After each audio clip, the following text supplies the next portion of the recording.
Olá, muito boa noite. Já estamos ao vivo pela TV Mar, pelo YouTube e também pelo Facebook no programa Liberdade de Opinião.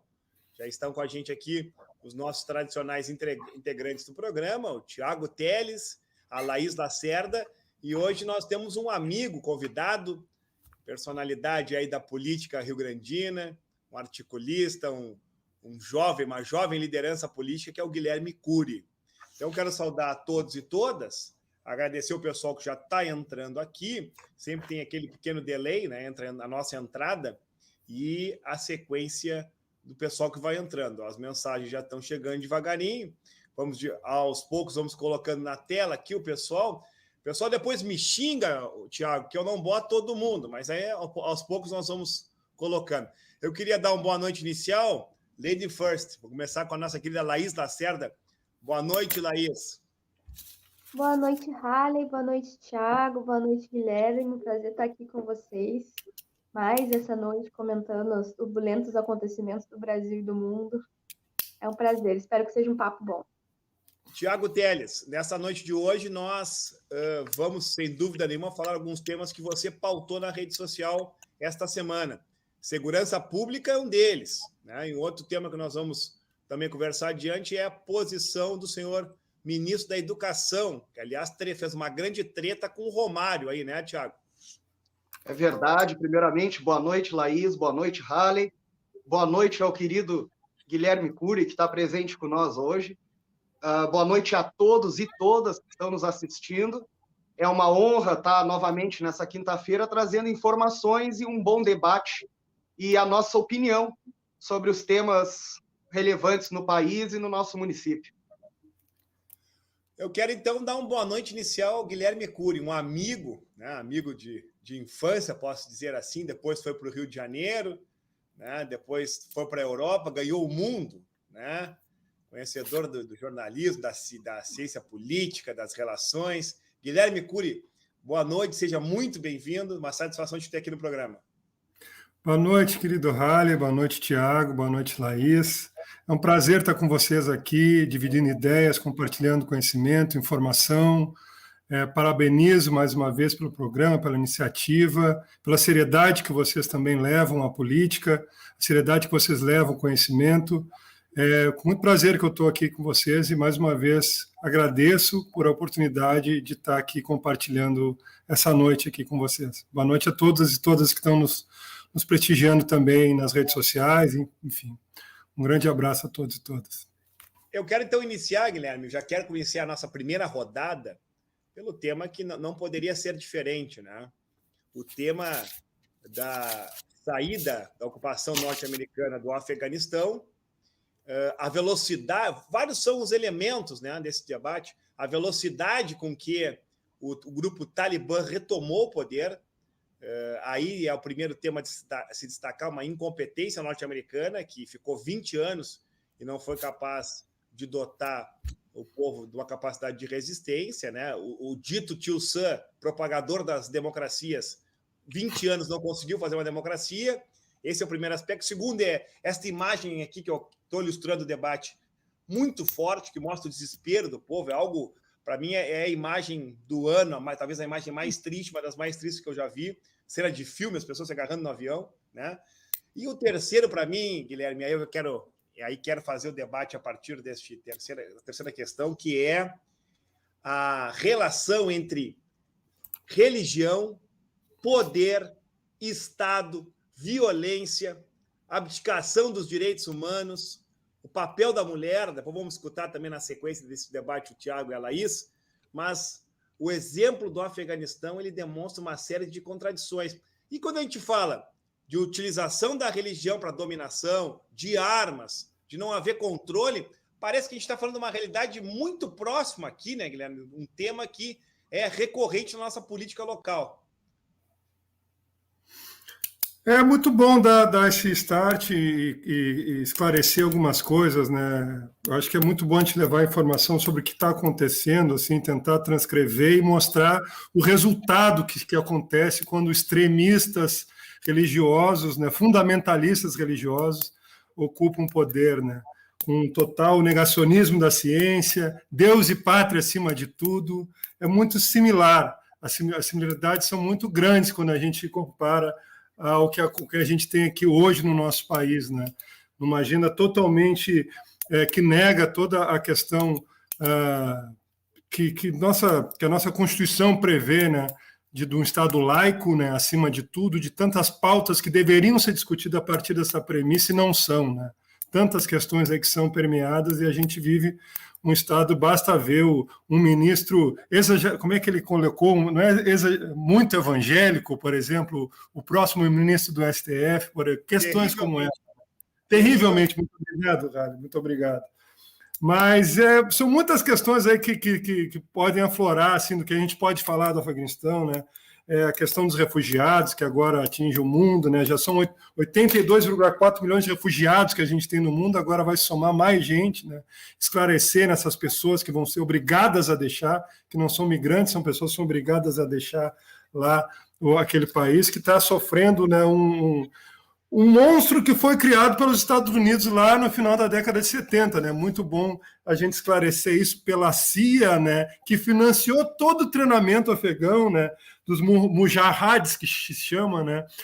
Que era o primeiro movimento que se tornou o movimento jihadista que vem a se tornar o Talibã, né? E aqui a gente tem um taliboso, né? Por que não? Né? Aqui tá rolando muita memes na internet, mas fora da brincadeira a gente tem essas questões muito próximas do ápice que pode ser atingir. A gente não está brincando, não. A gente está falando seriamente como se pode, essas aberrações que a gente tem, daquele que é o pior governo da história democrática do nosso país, que é o que hoje a gente tem, nessa aberração, essa catástrofe da representativização política, né, movida a fake news, a questões muito... Eu gostaria de trazer depois, mais tarde, um outro debate aí que gostaria de compartilhar com os companheiros e com as companheiras hoje à noite, a partir das fake news, que hoje, essa semana, a gente teve um evento muito importante aí que a gente pode conversar, mas, por enquanto, sobre o Talibã, sobre o que está acontecendo no Afeganistão, essa é a primeira leitura que a gente faz, né? E não é brincadeira, não, essa comparação que se faz, eu acho que o Tiago, o Rally e a Laís compartilham comigo, né? Essa questão desse perigo que se tem, né?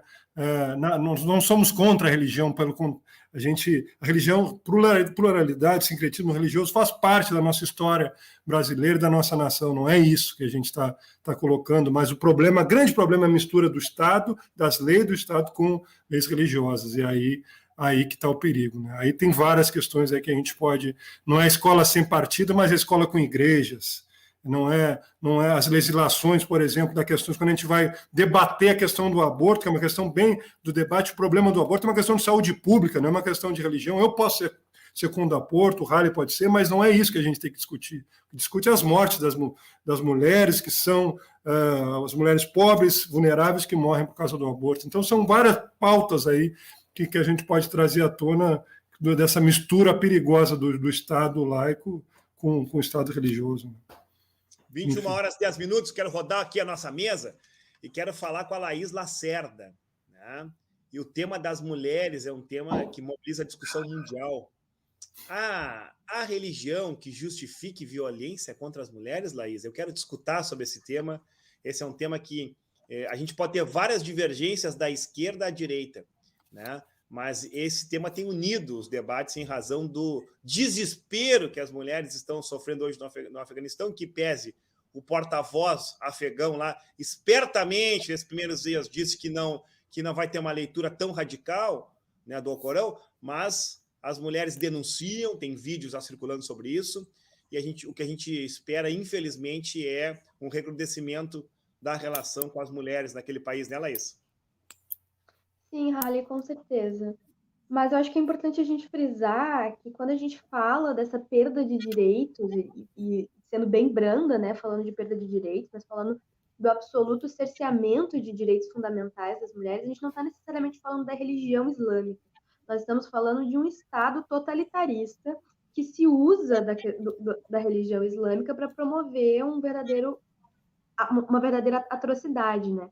E Simone de Beauvoir mesmo dizia, né, que basta uma crise social, política ou religiosa para que os direitos das mulheres sejam questionados e afrontados. E é a primeira coisa que acontece, são os direitos das mulheres, que é o primeiro direito a ser perdido.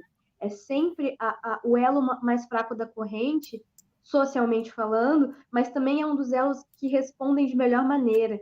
Gente, a coragem daquelas mulheres em marchar contra o Talibã em plena ocupação foi de arrepiar, porque é uma realidade que a gente nem sonha conhecer, é uma realidade que a gente marcha contra o Bolsonaro já com medo, mas o que aquelas mulheres fizeram foi absolutamente fantástico. E não é à toa que se pretende retirar os direitos das mulheres na primeira oportunidade que tem. Porque as mulheres, elas são a força motriz de muita coisa, né? Elas são a força motriz de uma família, elas são a força motriz de um núcleo familiar, de uma cadeia de trabalho que, em geral, é bastante precarizada. Então, se você educa mulheres, se você politiza mulheres, isso é extremamente perigoso para qualquer pessoa que pretende implementar um Estado totalitarista. Então, não é surpresa que qualquer coisa que aconteça em direção ao totalitarismo, em direção à arbitrariedade, a primeira coisa que vai acontecer é a retirada de direitos de mulheres e de crianças, né? É sempre a primeira coisa que acontece. Se você quer impedir que uma sociedade pense, que uma sociedade evolua, você retira o direito de mulheres e crianças. E é assim desde que o mundo é mundo, né? Isso não é nenhuma novidade. Mas eu acho importante frisar essa diferença entre a religião islâmica e entre o totalitarismo do Talibã, que existe uma diferença bem grande aí. Bem observado. Eu quero agora rodar a nossa mesa aqui, escutar o Tiago, e aí quero estabelecer um pouco das questões históricas, né? É importante lembrar que a Inglaterra, ainda no século XIX, tentou a dominação no Afeganistão. Depois, a antiga União Soviética faz um processo também de ocupação. É daí que surge o Talibã, porque os norte-americanos, ainda durante a Guerra Fria, como o Guilherme estava comentando, treinam o Talibã para a resistência, mas a União Soviética também não consegue doutrinar aquele país. E agora, na sequência, mais um vexame norte-americano, e os Estados Unidos, que é tido como a grande potência do mundo, coleciona vexame. Cá para nós, né? Vamos lá. Vou lembrar do Vietnã aqui, mas posso lembrar, por exemplo, da ocupação lá do Iraque em relação às armas nucleares. Estão procurando até hoje. Não tinha absolutamente nada. Enganaram a ONU, e tem uma obra agora cinematográfica que retrata bem isso, o como foi manipulado aquele episódio do Iraque. E, mais uma vez, a tentativa histórica de doutrinar o povo afegão cai por terra, Tiago. Queria escutar um pouco a tua manifestação sobre este tema. Cai por terra, mais uma vez, né, Halle? É importante frisar que o Afeganistão, entre 79 e 89, ele foi meio que dominado ali pela União Soviética, porque aquela ali era uma rota importante por causa da saída por baixo para o mar.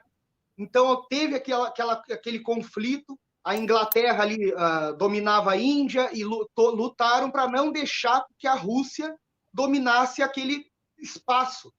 Então, a Rússia, os Estados Unidos, a partir da CIA, acabou treinando os talibãs, estudantes, como na tradução, que eles eram de fato estudantes religiosos, foram treinados para lutar contra os soviéticos, que a gente tinha a Guerra Fria, então não podia ter uma guerra direta. Eles fizeram isso para conseguir armar a luta no próprio Afeganistão.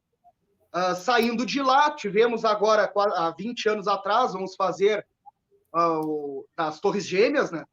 Os Estados Unidos acabaram invadindo o Afeganistão para tentar a caça ao Al-Qaeda, ao Bin Laden, que estava lá, acabaram estão há 20 anos lá, com a ideia de criar o State Building, ou a Nation Building, que é o Estado de nação e o Estado no Afeganistão, criar essa mentalidade de nação. E fracassaram nessa tentativa. Gastaram 2 trilhões de dólares, cerca de 2 trilhões de dólares nessa tentativa de resgatar o Afeganistão, talvez, que eu acredito, na minha opinião, que não era a ideia, que o Afeganistão ele é muito rico em minerais, como a gente tem visto. E um ponto que eu gostaria de trazer é que a gente tem que ter, às vezes, muito cuidado, e eu não digo isso para a mesa aqui, porque tiveram opiniões e trouxeram pontos brilhantes, mas muito cuidado em falar do Talibã e do Islã, porque isso aí é uma mistura por serem diversas tribos que acabaram surgindo naquele período devido à guerra de outros países. Então, na nossa cidade, e o Halley, a Laís e o Guilherme sabem que eu falo, eu não tenho o porquê me retirar da discussão, nós temos um coronel que traz para a nossa cidade pontos que são mentirosos, pontos que não existem nesse debate, para tentar jogar uma atrocidade que está ocorrendo no Afeganistão, devido ao fracasso dos Estados Unidos, para lados, sendo que o Talibã, ele nem possui lado. Quando tu fala de Talibã, ele não é esquerda ou direita. O Talibã, como o Guilherme muito bem colocou, é fundamentalista, religioso. Para nós chamarmos o Talibã de esquerda, nós teríamos que chamar, então, o Islã, dizer que o Islã é de esquerda. E não é assim, isso é um erro. O Talibã é fundamentalista religioso. Então, a gente tem que ter muito cuidado para falar desses pontos, como nós estamos tendo aqui, para não trazer uma fake news histórica para pessoas que, às vezes, estão desavisadas. Eu posso cometer erros, mas tento buscar sempre a verdade para não acabar criando mentiras para a comunidade que nos assiste. E o coronel faz isso rotineiramente, trazendo fake news para a população e confundindo, tirando o foco do que a gente realmente tem que entender e estudar. Bem observado, eu quero aqui agradecer a participação, muita gente interagindo com a gente, mas em especial do meu querido Dr. Ricardo de Biasi Amaral, que já participou do programa também aqui, traz um dado importante. Os Estados Unidos não treinou o Talibã, treinou os Mujahids. Quem treinou o Talibã foi o Paquistão. Obrigado, Ricardo Amaral, recuperando dados importantes. Agradecer ao nosso vice-presidente da OAB, Ari Silva, a audiência qualificada. Um abraço, doutor Ari, muito obrigado. Nós estamos falando aqui, você citou aí o coronel, esta ultradireita que passou a ter representação agora na Câmara de Vereadores, não tinha, porque nós tínhamos em Rio Grande uma direita mais fisiológica, né? Como é que eu vou dizer? Mais tradicional, né? Mesmo que derivava lá do antigo PDS, do antigo Arena e MDB, aí se juntou, mais ligada à tradicional família que está no comando novamente na prefeitura. Esta direita, não.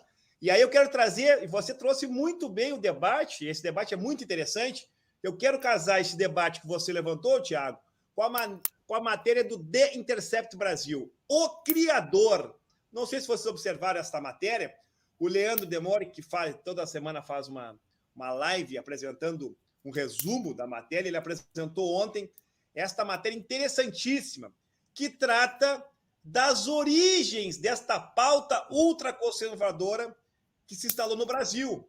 Vê aqui que a foto tem lá o Alain de Souza, este rapaz aqui que é um pregador, este padre da Igreja Católica, e ele posiciona, Guilherme, muito bem este debate, informando que a origem vem do movimento comandado por Inácio Arçuaga. Inácio Arçuaga vem ao Brasil em 2013. E aí eu queria lembrar para vocês como era o Brasil em 2013. Imaginávamos nós que teríamos um presidente de ultradireita? Não. Como é que chegamos até aqui a ter este fascismo e esses 15%, 20% hoje de pessoas que não conseguem enxergar a realidade numa concepção absolutamente conservadora e que tenta introduzir valores religiosos dentro da discussão política? E aí nós começamos a entender que tudo começa por esses movimentos, né? A Hades Oyer e o movimento Sitsigu, que é o movimento de ultradireita da Europa, que o Inácio Arçuaga veio para o Brasil treinar representantes aqui, e a gente acha que é na igreja evangélica, ele começa dentro da igreja católica, e ele trabalha pautas como a questão contra o aborto, trabalha o combate à dita ideologia de gênero, que nós sabemos que isso é uma falácia, o tema da escola sem partido, quando a professora Suzy Barros está aqui interagindo com a gente, essas pautas conservadoras. E a gente pode lembrar da denúncia do kit gay, né, usada no Jornal Nacional, e aí tu começa a entender, isso começou em 2013. Esse cidadão veio para o Brasil treinar grupos de ultradireita dentro da religião católica, Ele ensinou, inclusive, como é que se poderia fazer uma relação com os empresários. E aqui, inclusive, porque esta reportagem vem do Wikileaks, vazou esta passagem aérea, que é exatamente o dia em que o Inácio vem para o Brasil, em 2013, está lá no Wikileaks, mostrando que ele veio fazer os primeiros treinamentos. Esta direita conservadora, que faz seus blogs, né, ligados aí ao Olavo de Carvalho e tudo mais, e que depois, na sequência dos atos, se une a Bolsonaro. E aí, Guilherme, você estava colocando algumas questões aqui. A gente tem que fazer uma meia-culpa, né, enquanto movimentos de resistência, como é que nós chegamos até aqui. Mas esta reportagem do The Intercept Brasil mostra que houve um trabalho de muita inteligência, né, gerando preconceitos, né, gerando dúvidas, difundindo aquilo que você falou agora há pouco, mentiras, fake news, e esse trabalho é articulado desde 2013, com treinamentos, com financiamento privado, né? Tem empresários que financiaram isso tudo, que faz com que a gente chegue nesta loucura aqui, chegar ao Brasil com um presidente fascista, discutindo agora aqui em Rio Grande o combate ao direito do professor, da professora, fazer o seu trabalho de ensino e aprendizagem, né? A liberdade de cátedra. Então, a gente começa a entender, nesta reportagem do Leandro Demore, os interesses. O Steve Bannon é apenas um marqueteiro, perto do que o Inácio fez aqui na formação desse pessoal. E não começou na igreja evangélica, começou na igreja católica, Guilherme. Perfeito, Halley. Eu vi eu não cheguei a ler toda a reportagem, mas já sei mais ou menos algumas coisas, algumas questões, algumas pesquisas já a partir do Wilson Gomes, que é um professor da Federal da Bahia, incrível, que fala sobre a guerrilha da desinformação, das questões da fake news, né, e como isso nos atinge em cheio, né. A gente pode fazer uma análise de conjuntura, né, de estrutural, como que a gente chegou até aqui a partir, né, porque a gente sabe que dentro da igreja também há uma grande divisão, a teologia da libertação, que também tem toda uma questão de um pensamento mais dialético, um pensamento da história dialética, da história prática, enfim, ligado aos movimentos sociais, mas também a gente tem outra parte da igreja que também tem a questão dos neopentecostais, que chega exatamente também em alguns pontos onde o Estado não chega. Então, a gente também tem um problema de base no Brasil. Antes de entrar nisso, eu só queria salutar a colega que falou aqui, a Laís, que ela comentou sobre esse perigo do estereótipo que se dá com os árabes e com a religião islâmica, que eu gostaria também de ter falado isso, e parabenizo, assim, agradeço ela ter trazido, e a gente sabe que tem esse problema na nossa cidade, que também espalha de fake news, desinformação também dessa turma aí. Por exemplo, a gente tem os senegaleses das nossas cidades, que são da religião muçulmana, que pregam a paz, que pregam um bom convívio, que são pessoas extremamente confiáveis, que chegam na nossa cidade também fugindo de uma situação alarmante de crise do capital, crise do capitalismo. Não é a imigração que está em crise, mas o capital e o sistema que está em crise. A gente tem que prestar muita atenção nisso também. E eu agradeço a Laís por lembrar disso, da gente fazer essa diferenciação do que é a religião islâmica e do que é os jihadistas, o que acontece também com o Talibã, que é com outra coisa, a apropriação totalitarista da religião. Mas voltando ao tema que o Halley trazia, como que a gente vem... A gente tem agora, a gente teve um episódio essa semana, 2 dias atrás, que eu achei importantíssimo e salutar, do procurador, do Corregedor-Geral da Justiça Eleitoral, do TSE, o Luiz Felipe Salomão, anotei o nome dele aqui, e muito salutar do que a decisão, né, a pedido da PF, da Polícia Federal, um inquérito que investiga os ataques de Bolsonaro às urnas eletrônicas, né? Quebra do sigilo dessa gente aí, dos blogueiros bolsonaristas, que proibiu as redes sociais de repassarem dinheiro às páginas bolsonaristas, né? E aí a gente tem o Oswaldo Eustáquio, a gente tem o Alan dos Santos, o canal Terça Livre, a gente tem uma turma toda aí envolvida nisso, dos sérios ataques à democracia. Então, para a gente garantir as eleições, garantir a nossa democracia, começa por aí. E em 2018, a gente sabe como foram as eleições, além do golpe total, né, do que a gente sabe que aconteceu com o Luiz Inácio. Obviamente, não preciso chover no molhado aqui, com o presidente Lula, mas a gente sabe também de todas as fake news que surgiram. E aí Steve Bannon vem a carreto do que foi toda essa formação de base que vem lá de 2013. Nós vamos esquecer das jornadas do Sem Partido, lá de junho de 2013, que vai acarretar no bom... Então, a gente vem que a direita se apropria dessa narrativa, a direita limpinha que se abraça aos fascistas hoje, né? E muitos ainda estão, não largam da mão do Bolsonaro por causa disso, alguns já estão pulando fora do barco, né? Uma turma já está... Uma boa turma está pulando fora do barco, agora dizendo que não tem nada a ver com isso, mas se abraçaram lá, e nesse fundamentalismo religioso, esse perigo que tem e do que vem sendo. Então, mais uma vez, também o Intercept, mais outro golaço do Intercept, que é uma rede de jornalistas, uma cooperativa de jornalistas muito interessante aí, que nos traz muita da Vaza Jato, enfim, várias questões aí, mais uma grande reportagem que traz esse grande problema aí, e passo a bola para os colegas aí, para o colega. Vamos rodando aqui, 21 e 27, nós estamos ao vivo pela TV Mar, pelo YouTube, pelo Facebook. Laís, este componente que o The Intercept, a partir do trabalho do Wikileaks, revela, é o que nós sentimos na conjuntura, né? Gradativamente foi se instaurando no Brasil um movimento conservador, muito à base de mentira, né? Do Sul. Sempre é um inimigo, né, Guilherme e Thiago? Lá nos anos 60 era o comunismo. Agora aqui o inimigo que iniciou este debate é a ideologia de gênero, como se tivesse uma ideia de que todo mundo obrigasse as pessoas a serem LGBTQI+. Uma ditadura da questão, uns absurdos. Aí tem o episódio da mamadeira, da tal da mamadeira de piroca, me desculpe a expressão, mas era isso que dizia, o tal do kit gay. Isso foi sendo introduzido na sociedade de uma tal forma que gerou... Eu digo que hoje a gente vive a teocracia fundamentalista da mamadeira de piroca com cloroquina e leite condensado dentro. Eu acho que a gente está vivendo hoje. Laís, em 2013 para cá, o quanto como cresceu este movimento das pautas conservadoras, preconceituosas, né, Laís? Não, claro. Só para complementar a fala do Guilherme, eu costumo me referir ao Brasil como nazi chanchada. Segue a nazi chanchada.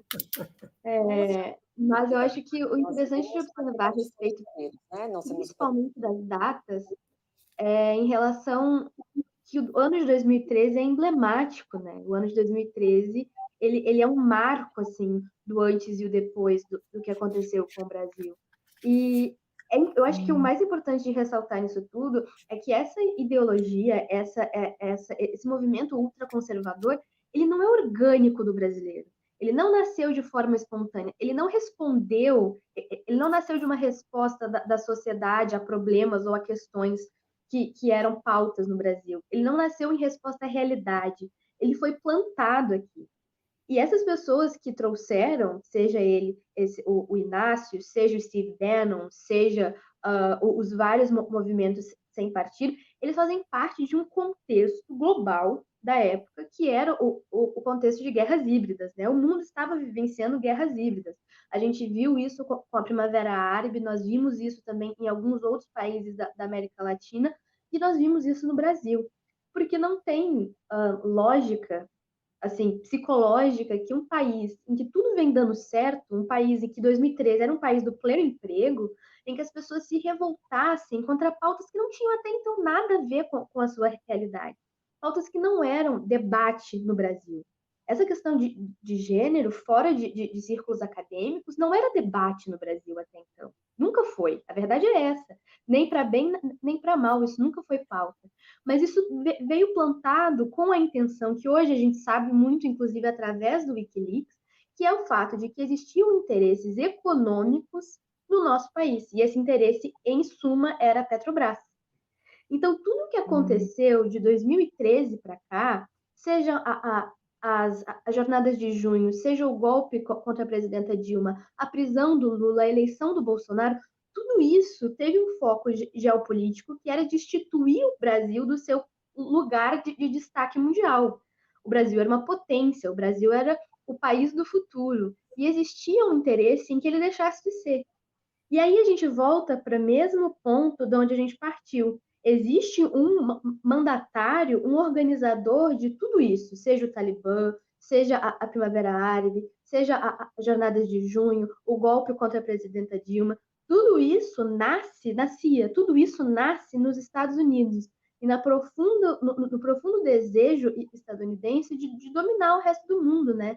Imperialismo, neo-imperialismo.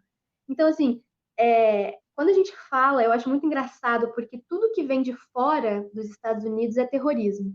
Quando, na verdade, a fim e a cabo, a maior célula terrorista do mundo é a CIA, é o NSA. Nenhuma outra organização estatal, por mais autoritária que fosse, fez tanto estrago no mundo quanto a CIA.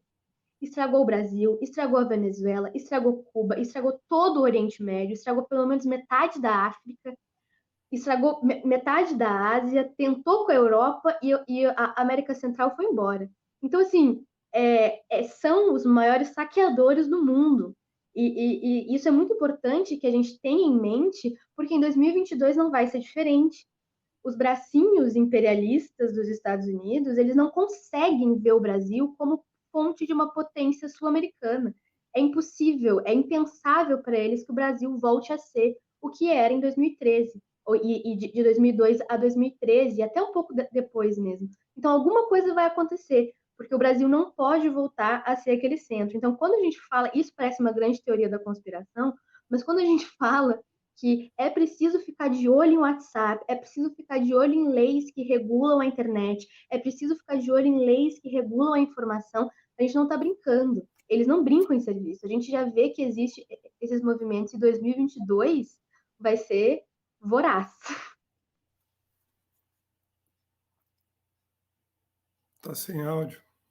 Eu comecei a falar e não tinha um áudio. Quero interagir com os nossos internautas aqui. O Hélio Abreu, aliás, quero agradecer, viu? Tem várias mensagens aqui, mas eu separei essa do Hélio aqui bem interessante. Ó. Um bom exemplo de que a generalização sobre católicos ou evangélicos baseada somente em suas crenças é um erro. São duas pessoas. Alan dos Santos, o famoso blogueiro, que está com os dias contados, vai para o Chilindró logo logo, e o padre Júlio Lancelotti. Ambos católicos, porém com visões completamente opostas, né? E aí, do Júlio Lancelotti, eu me lembro da Janaína Pascoal, e aí eu quero escutar o Thiago, porque depois eu tenho um tema bem importante, Thiago. Tem essa tarefa de sintetizar e fechar essa nossa rodada aqui sobre elementos religiosos, Silas Malafaia e essa loucura. Thiago, eu vou te colocar da seguinte forma para te poder fazer o fechamento nesse debate. Nós não imaginávamos isso em 2013, mas isso cresceu. Cresceu tanto que hoje o Brasil, com 14 milhões de desempregados, 19 milhões de pessoas passando fome, a gasolina a R$ 7,00, o quilo do patinho a 45, o gás de cozinha a 100 reais, e nós estamos discutindo voto impresso, nós estamos vendo aí o trompetista, como é que é o do berrante lá, o Sérgio Reis, querendo manipular. Olha para onde nos levou esses movimentos que deturpam a religião, que usam valores conservadores, nos levou para o buraco, Thiago Teles. Nos levou para o buraco, mas a gente, com a boa luta, a gente vai sair desse buraco, com toda certeza, pelo menos a esperança, e acreditando naquilo que a gente faz, no trabalho que a gente faz diariamente, a gente sabe que logo ali a gente vai trilhar caminhos melhores. O querido Hélio ali, que é trompetista, fez um apontamento muito interessante, que é as diferenças que a gente não pode generalizar. É só um apontamento que eu gostaria de ter feito, que a gente pode ver isso aqui no Brasil, nas favelas, onde de uns 2 anos para cá, traficantes têm expulsados pais de santo da favela pelo fato de estarem atrapalhando o negócio das igrejas, entre aspas, evangélicas, que eles criam dentro das favelas para lavar o dinheiro, né? Isso é um ponto importante que também coloca à prova isso. E a gente não pode generalizar. E como tu bem colocou, Harley, a gente possui, no Brasil, muita gente passando fome. Passando fome. Na cidade do Rio Grande, tem muita gente passando fome. Tem, mas isso é escondido. Isso não mostram, não trazem à tona, porque querem mostrar só as coisas bonitas, as flores, só que nem tudo são rosas, né? E o que nós vemos de projetos, o que nós vemos de trabalho, para alcançar essas pessoas, porque essas pessoas, elas não têm, muitas delas, a maioria não tem internet, não tem um celular para poder berrar ali e dizer que está com fome. Elas estão escondidas. E é essas pessoas que a gente deve alcançar. São projetos que busquem alcançar essas pessoas anônimas que nós temos no país, mas temos aqui, bem pertinho, em Rio Grande. E nós vemos projetos que nada agregam a isso. Nós vemos a grande parte da Câmara de Vereadores lançando projetos para dar nomenclaturar ruas. Grande parte dos projetos da maior parte da Câmara são esses. Ataques a grupos como os não binários, tentando não deixar que linguagem neutra seja aplicada nas escolas e nem nos órgãos públicos, como a prefeitura. São projetos absurdos que não alcançam os anseios da maior parte da sociedade, principalmente daquelas que estão passando fome, estão desempregadas e não possuem ninguém que grite por elas e que mostre o que elas precisam e entreguem para elas isso. Tá bom, Thiago, eu quero fechar aqui. Eu vou dar espaço aqui, porque nós somos diferentes.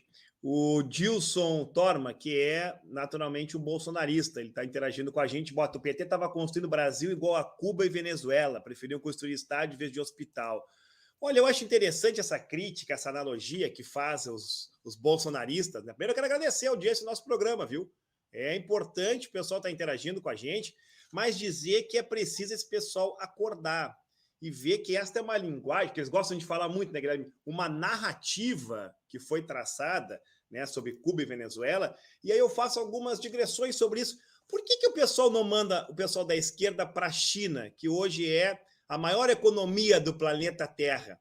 E quando nós falamos desse tipo de... Porque é sempre esse sentimento, né, Guilherme? No passado era Brasil, ame ou deixo. Agora é vai para Cuba e vai para Venezuela. Agora, se os valores estão corretos, então essa turma da direita, se nós fôssemos usar a mesma moeda, nós já vai para o Afeganistão, porque lá não tem, lá todo mundo tem arma, lá não tem STF, lá não tem nada. Vai todo mundo para... Não, mas eu acho que não. Eu acho que o Brasil é de todos, dos de direita, de esquerda. A bandeira do Brasil é de todos. Aliás, houve uma apropriação desta bandeira como um instrumento de lavagem, um instrumento de manipulação, da qual eu quero aqui refutar. E concluo dizendo, o Brasil que era comandado pela esquerda é um Brasil que cresceu 7% em 2010, gerou 12 milhões de empregos e colocou o Brasil num patamar de distribuição de renda que nós não tínhamos visto antes. E também dizer que éramos a 6ª economia do mundo, fortalecendo universidades, programas sociais e tudo mais. Mas, é claro, também foi um governo cheio de defecções de problemas.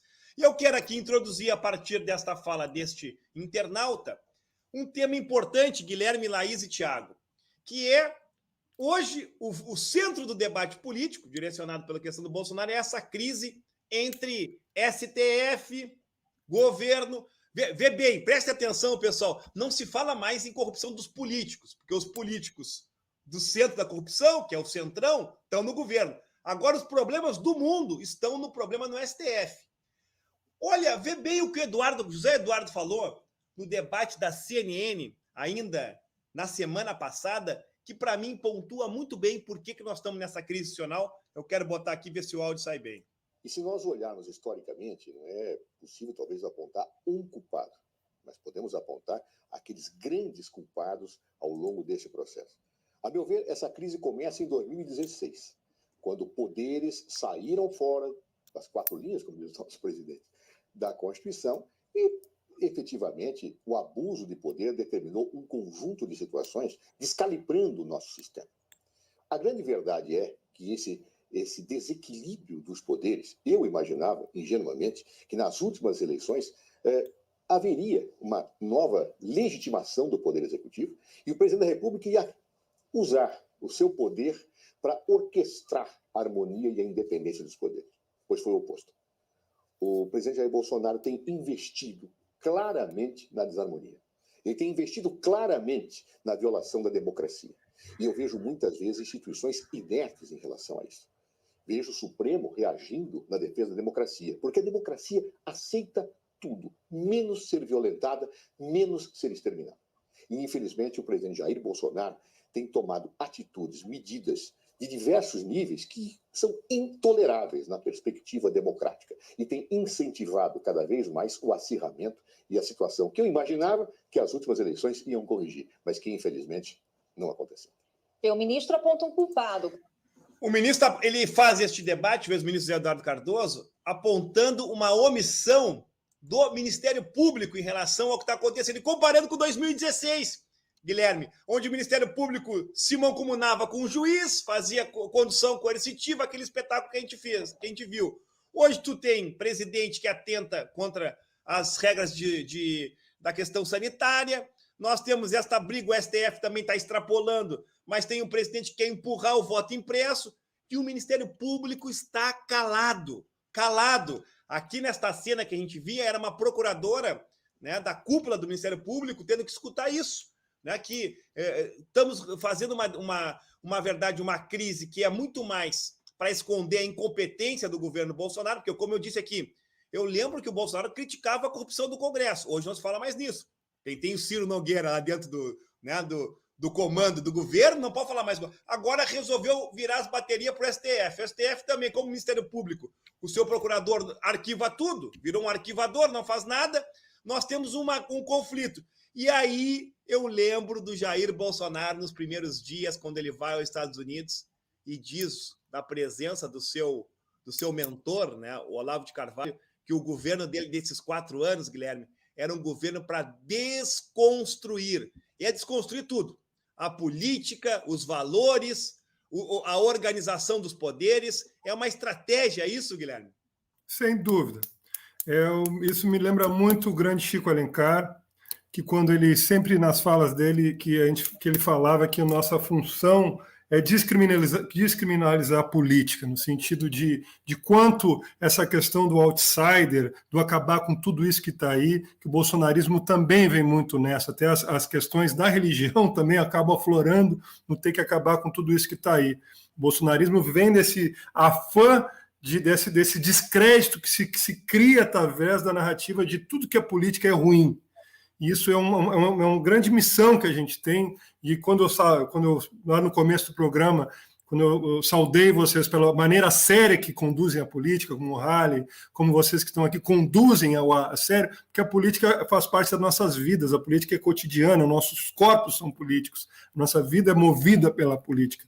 Então, o bolsonarismo ele vem muito também, ele se alimenta desse descrédito e de que é formulado também de todo também que é feito da mídia hegemônica, que a gente sabe com a esquerda, né, que é feito toda a construção do demônio, o ruim é a esquerda, né, o vermelho e tudo o que foi criado, e é uma criação o bolsonarismo também ele é cria das meios de comunicação, a Globo também tem a sua parte de culpa aí na criação do bolsonarismo, e tantas outras, a Veja, em tantas outras coisas, da forma misógina como foi tratada a nossa presidente Dilma, em tantas outras questões que a gente vem por aí. Mas é muito... O Augusto Aras, o novo engavetador geral da República, né, ele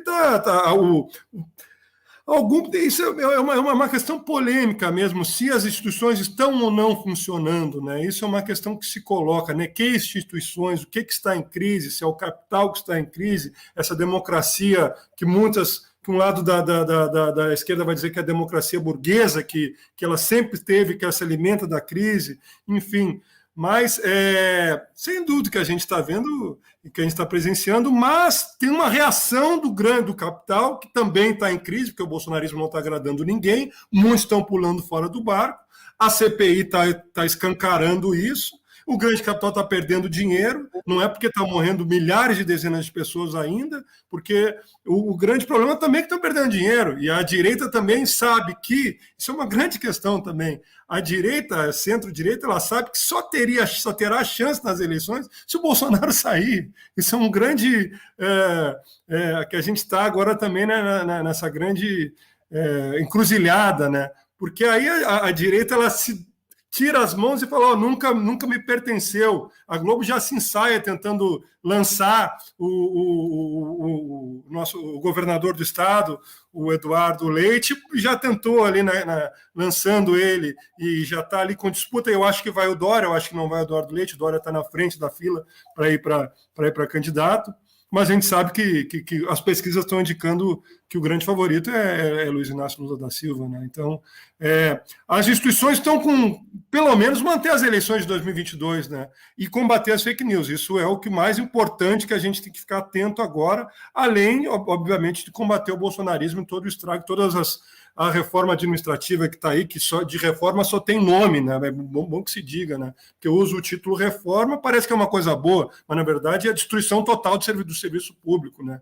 Isso é um absurdo que estão querendo fazer, e estão passando a boiada. Destruição ambiental, a gente está numa crise ambiental nunca antes vista, a crise já está aí, né? Estão destruindo a Amazônia. Isso é uma questão alarmante hoje, mesmo calorão aqui na cidade, chuva de granizo ontem, e tantos outros locais, calorão na Europa, 50 graus, o mundo está se deteriorando, e a gente está aí, o Bolsonaro queimando a Amazônia. Eu tenho aqui um dado que eu li hoje, que eu ia trazer para o programa. Foi o mês com o maior índice de desmatamento, 10 mil quilômetros de desmatamento na floresta amazônica, só esse mês já, que já foi recorde já de desmatamento. Então, esse, para mim, é o pior de tudo, na verdade, porque a sociedade é orgânica, a gente consegue se reerguer e vencer, mas tem questões ambientais aí que vão ficar para sempre, e aí, meu velho, aí é bem perigoso, aí é um caminho sem volta.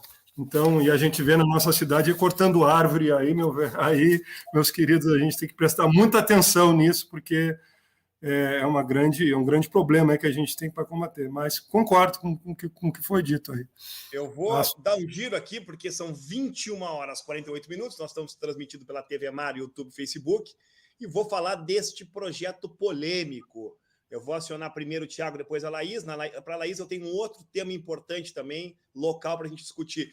Linguagem neutra é uma deturpação. Vamos voltar a este tema. E aí eu quero trazer um componente ideológico, né? O vereador Júlio Lamin, que foi eleito pelos democratas, é acentuadamente um representante da direita e se diz liberal. A grande questão, Thiago, que eu quero aqui colocar para ti, e para que os demais possam fazer uma rodada rápida, como um liberal propõe o Estado dizer o que deve ser ensinado dentro da sala de aula?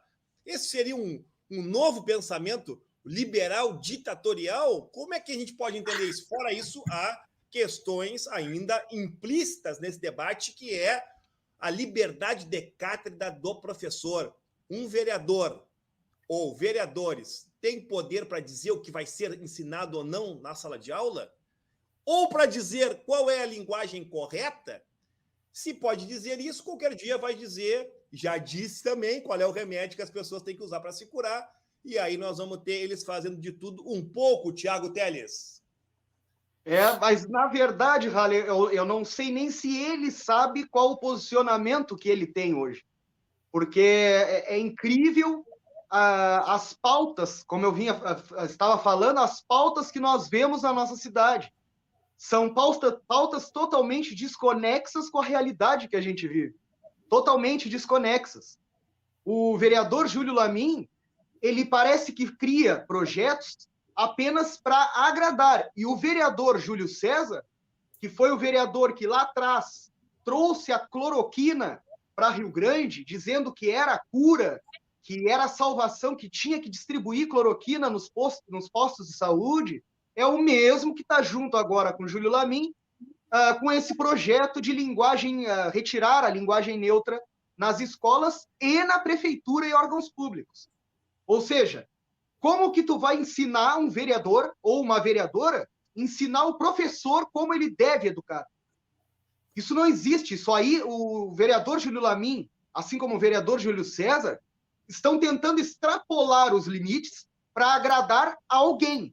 A quem, eu não sei, mas alguém eles estão tentando agradar. Talvez seja o mentor que está todos os dias, praticamente, na Câmara de Vereadores, assistindo a bancada dele, mas isso é um absurdo, porque tu não pode dizer para um professor como ele deve lecionar. E outra, A linguagem, como eu havia colocado, existem muitos debates referentes a isso, isso é um tema, a gente pode debater esse tema, porém a linguagem ela está sempre em evolução, de acordo com o avanço cultural. Se não fosse assim, nós estaríamos até hoje falando latim. Todo o mundo estaria falando latim. Até tem linguagens anteriores que agora me falha a memória, mas estaríamos praticamente no latim conservador, no primeiro latim. E não é assim, nós avançamos, conforme a cultura avança, a linguagem se adapta. E é assim que deve ser, e o projeto, ao meu ver, é totalmente descabido e não tem nada a ver com a realidade que a gente está vivendo hoje. A língua é viva, né, Tiago? Laís Lacerda, deixa eu colocar uma questão importante aqui para a acadêmica de medicina, nossa médica, logo em seguida, né, Laís? Daqui a pouquinho já está na plenitude do exercício da medicina. Prefeitura do Rio torna obrigatório vacina contra a Covid. Olha, aqui é um tema para discussão entre liberais e socialistas, né? Talvez o liberal pudesse dizer a inviabilidade do direito individual das pessoas não serem vacinadas. No Rio, venceu a concepção que entendo mais correta, e quero escutar a Laís sobre isso. A prefeitura está obrigando os servidores, sob pena de sanção, que eles se vacinem. Este é um tema muito importante. Ao invés de ficar dizendo o que o professor tem que estar na sala de aula, os vereadores e a prefeitura tinham que discutir este tema, obrigação de vacinar os servidores. E aqui quero justificar minha posição, quero escutar a Laís. Aqui nós temos no texto da Constituição a proteção ao indivíduo, as liberdades individuais, os direitos de primeira e segunda geração.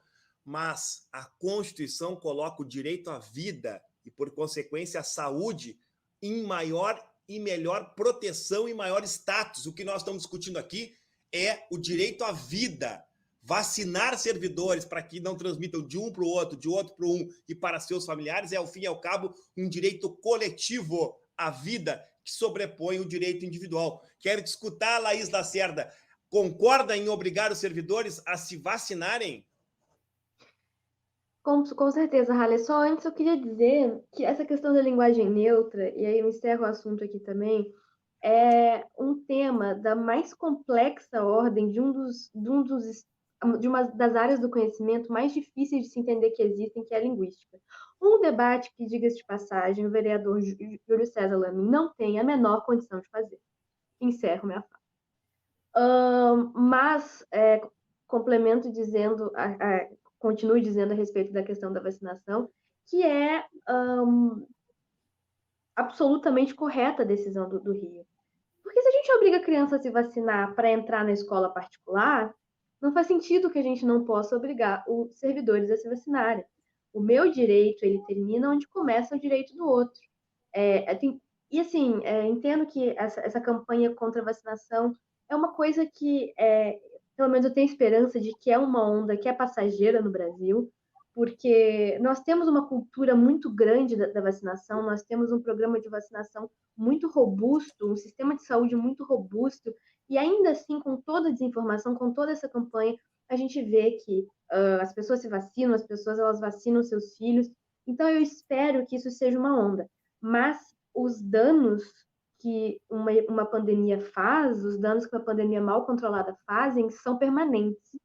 Não dou muito tempo até a gente descobrir que, por exemplo, a Covid-19 tem efeito sobre mulheres grávidas, como a gente não sabia a respeito da Zika, por exemplo, durante muito tempo. Eu não dou muito tempo até a gente descobrir que a Covid-19 tem efeitos graves contra crianças. A gente já vem descobrindo isso. Atendo crianças no ambulatório de pediatria que tiveram hipertensão aos 6 anos de idade pós-Covid. Tem muita coisa que a gente não sabe a respeito disso. Não faz sentido nenhum, gente, nesse contexto de Brasil, a gente permitir que um servidor público que lida com o público e que trabalha essencialmente presencial, tenha o direito de decidir contaminar uma pessoa que não tem nada a ver com isso, ou o direito de se contaminar e de espalhar uma doença que é mortal e que tem repercussões muitas que a gente ainda não conhece. Aqui, ó, ilustrando a tua fala, os Estados Unidos vivem um grande problema, culpa das teorias de Donald Trump, que são as mesmas de Bolsonaro, de que é uma parcela da população que não se vacinou. E aí tem grupos de WhatsApp aqui no Brasil, nos Estados Unidos, que fazem uma disseminação de mentira e as pessoas acreditam e não se vacinam. E lá os Estados Unidos pode estar perdendo o controle da pandemia por conta desse movimento negacionista contra a ciência. É esse o preço que nós estamos pagando por essas teorias que levam esses lunáticos ao poder. Faltam 4 minutos para terminar. Nós vamos ter que deixar um minutinho para cada um concluir. Mas, Tiago, eu queria te provocar na questão da segurança. Você denunciou esta semana roubo de hidrômetro, o problema também no centro da cidade.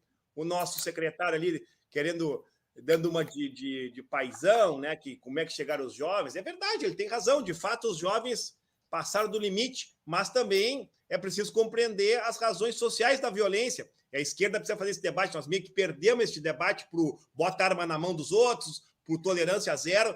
Nós temos que voltar a fazer esse debate sobre segurança pública, Tiago Teles. Um minutinho. Tá sem som, Tiago? Temos, com certeza, que voltar a retomar esse debate, que é um debate importante. O avanço da criminalidade no município foi grande nesse ano, avançou nos últimos meses bastante a criminalidade, talvez pela falta de empenho da Secretaria de Mobilidade, Acessibilidade e Segurança, mas eu acho que a gente deveria guardar um espaço um pouco maior para debater bem esse tema, que é importante. E só para manter a ordem, eu gostaria de deixar minha mensagem para o ministro da Educação, que falou que crianças com necessidades especiais não atrapalhariam as outras, talvez as normais, ele quis dizer. Então, eu digo para ele que uma criança com necessidade especial no lugar dele, no Ministério da Educação, estaria gerindo muito melhor a educação nesse Brasil do que ele vem fazendo. Obrigado, Tiago. Palavra final. Vou aqui agradecer a presença do Guilherme Cury. Um minutinho. Obrigado pela presença. Vai voltar. O programa ficou pequeno para hoje, tinha mais temas para debater, mas pela qualidade das exposições. Guilherme, obrigado pela participação. Rapidamente, só agradecer, contem comigo, gostei muito de ouvi-los, fantástico, pode me chamar, estou sempre à disposição, desejo sorte, conhecer a Laís também, escutá-la, muito me alegrou também dos posicionamentos de todos, estamos juntos, um grande abraço, se cuidem, agora vamos cada vez continuar cuidando aí que a pandemia ainda está aí, usem máscara, vamos continuar cuidando. E seguimos juntos e juntas aí, agora dia 7 de setembro vai ter o ato aí, Marcha dos Excluídos, fora Bolsonaro. Ontem teve mais uma ação ali no Largo do Dr. Pio, junto com a greve geral dos servidores. Enfim, estamos juntos, muito obrigado pelo convite, por me escutar também, toda a paciência. Um grande abraço, boa noite a todos e todas. Obrigado, Guilherme, obrigado por enriquecer o nosso debate. E Laís Lacerda, recado final. Gente, nos últimos segundos aqui, queria agradecer, também foi um prazer te conhecer, Guilherme, com toda certeza, agradecer aos companheiros Tiago e Halle, de sempre, de toda quinta-feira. Se cuidem, usem máscara, se vacinem seus filhos, e não vamos dar sorte para o azar, vamos se cuidar, e vamos botar aí mais uma pedrinha em direção a derrubar esse governo horroroso. Um abraço. Valeu, eu agradeço aqueles que nos assistiram pelas redes sociais, somamos hoje 732 pessoas que passaram em um dos nossos perfis do Facebook ou do YouTube, não sei medir a TV, a gente não tem como medir, mas eu agradeço a todos e todas as mensagens, peço desculpas as mensagens que eu não exibi na tela, aqui é um trabalho, a gente cruza na área e vai cabecear, né? A gente está aqui tentando botar as reportagens, ainda tudo não dá, mas depois eu respondo aqui por mensagem. Agradeço de coração, obrigado a participação de vocês e quero aqui marcar um novo encontro. Na próxima quinta, Liberdade de Opinião volta a partir das 21 horas. Doa quem doer, continuaremos fazendo este bom debate. Um abraço, boa noite, beijo no coração de todos e todas. Fui! Tchau.